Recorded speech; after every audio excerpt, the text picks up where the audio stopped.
நான் book reading start பண்ணப்போ நான் படித்த ஃபர்ஸ்ட் புக் இதுதான். ரிச் ஏன் ரிச் ஆகிட்டே போகிறாங்க, புவர் அண்ட் மிடில் கிளாஸ் ஏன் இன்னும் அப்படியே இருக்காங்க? ரீசன் அவங்க சம்பாதிக்கிறதுல இல்லை, அவங்க எடுக்கிற ஒரு சில ஃபினான்ஷியல் டிசிஷனில் தான் இருக்குது. இப்போ உங்ககிட்ட ஒரு 10 lakhs இருக்குது, அதை 2 பேர்த்துக்கிட்ட கொடுக்குறீங்க. ஒருத்தன் அதை வச்சு R15 பைக் வாங்குறான், இன்னொருத்தன் அதை வச்சு கேமரா வாங்குறான்.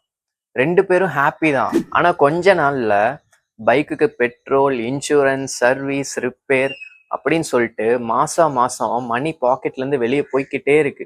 ஆனால் அந்த கேமரா வாங்கின பையன் brand deals, photo shoot, event அதெல்லாம் சைன் பண்ணி மாதம் அவன் பாக்கெட்டுக்கு மணி கொண்டு வர ஆரம்பித்தான். உங்கள் பாக்கெட்டுக்கு எது மணி கொண்டு வருதோ அது அசெட், உங்கள் பாக்கெட்லேருந்து எது மணி வெளியே எடுக்குதோ அது லைபிலிட்டி. இந்த டிஃப்ரென்ஸ் தெரியாம தான் நிறைய மிடில் கிளாஸ் லைபிலிட்டியை அசெட்டுன்னு நினச்சி வாங்குறாங்க.